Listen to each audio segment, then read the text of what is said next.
The rain had already soaked the narrow downtown sidewalk when Hana Sato stepped out of the black town car. People barely noticed her, just a petite Japanese woman in an elegant beige coat, clutching a leather notebook to her chest as she hurried into the only diner still open at that late hour. Her wet hair clung to her cheeks, but her eyes held something deeper, something fragile. She looked like someone searching for a place to breathe.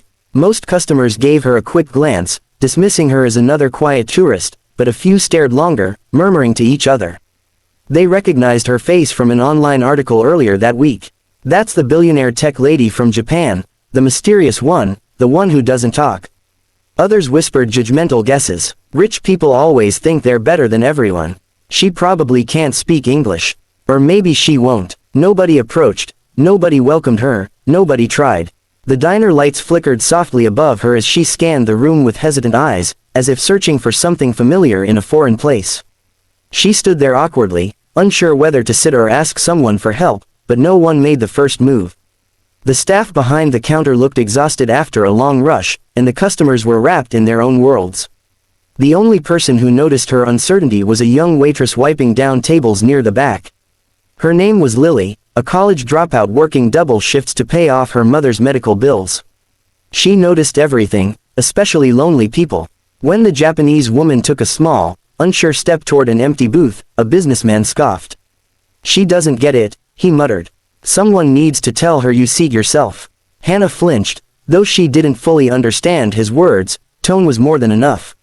She clutched her notebook and bowed slightly, not out of politeness but out of instinctive apology. It only made him roll his eyes.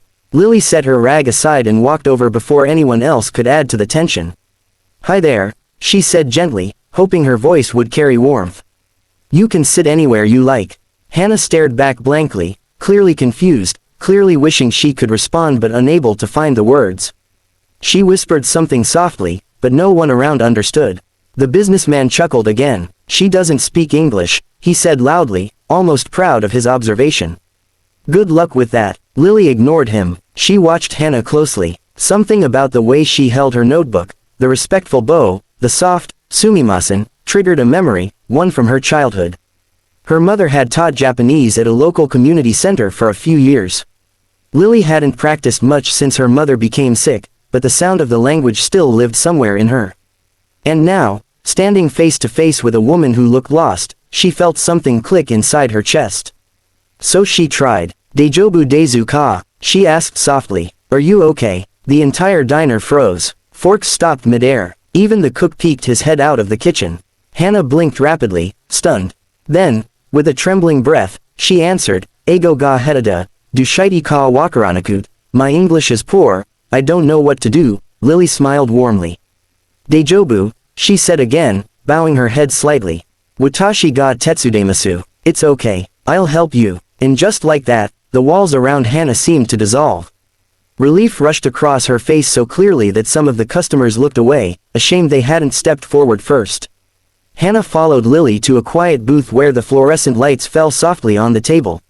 She sat down, her shoulders finally relaxing, and whispered, "Arigato," with a sincerity that felt heavier than gratitude. It felt like hope. Lily took her order in simple Japanese, tea, miso soup, and toast, and hurried to put it in. Customers kept whispering, but their tone had shifted. Curiosity replaced judgment. Kindness replaced irritation. For the first time, people saw her not as some cold, untouchable millionaire, but as a human being far from home, struggling in a world that moved too fast.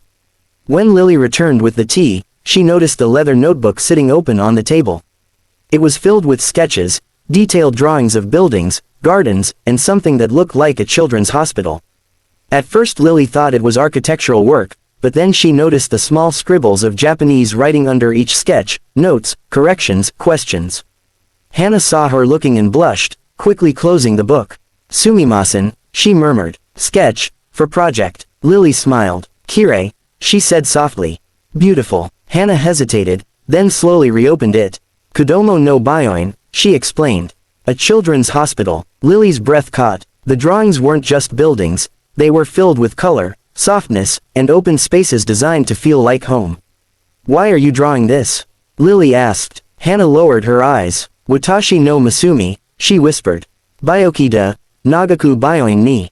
My daughter was sick for a long time in the hospital. Lily felt her heart tighten. She passed away, she asked gently. Hannah nodded once, silently. Her hands trembled as she traced one drawing, a rooftop garden shaped like a butterfly. Kono Sakai wa, Tokidoki Totemo Sarai Dezu. This world is sometimes very cruel. Then, with a small, shaky exhale, she added, Demo, Yusashi Hito Moiru. But there are also kind people. Lily didn't know what to say. She reached out and gently rested her hand on Hannah's. For a moment, neither spoke. The diner around them faded into background noise. It was just two women from different worlds, bound by loss, empathy, and the quiet magic of human connection.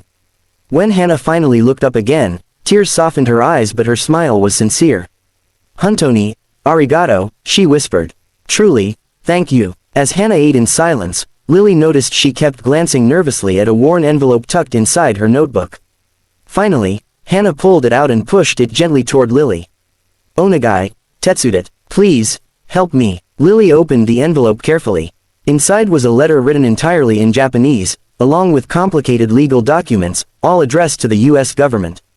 She recognized a few words: charity, construction license, land permission. Lily looked at Hannah in shock.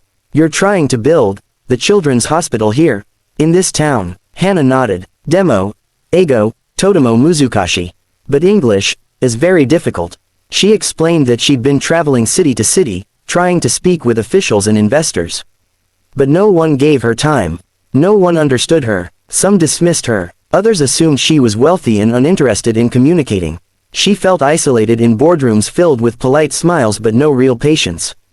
Lily felt a protective heat rise in her chest. I can translate, she said immediately. I'll help you talk to them. Hannah's eyes widened. Huntoni, truly, yes, Lily said, nodding with determination. If you want this hospital to happen, you're not doing it alone. Hannah pressed her hand to her heart, overwhelmed. Anata wa, Tenshi, you are an angel. By now, the diner had grown quiet again, not with judgment but with awe. People had stopped pretending not to listen. Even the businessman who mocked her earlier looked away, ashamed. Lily spent the next hour helping Hannah understand the forms, translating every detail. Hannah listened carefully, taking notes in precise handwriting. At one point, her hands shook too hard to hold the pen. When Lily gently held them steady, Hannah whispered, Yasushisa, Washararanai. I won't forget this kindness. After closing time, Lily insisted on walking Hannah back to her hotel through the soft drizzle. The city lights reflected in puddles, and cars hissed past on the wet road, but neither woman cared. They walked slowly, speaking in a mixture of broken English and gentle Japanese. At the hotel entrance, Hannah paused. Lily, she said softly. Why help, stranger? Lily looked up at her. Because you weren't a stranger, she said. You were just someone nobody tried to understand. Hannah covered her mouth, tears spilling down her cheeks before she could stop them. She bowed deeply, hands trembling. Ashita, Mata imasu ka. Can we meet again tomorrow? Lily nodded. Of course. What she didn't expect was the black SUV waiting outside her tiny apartment the next morning.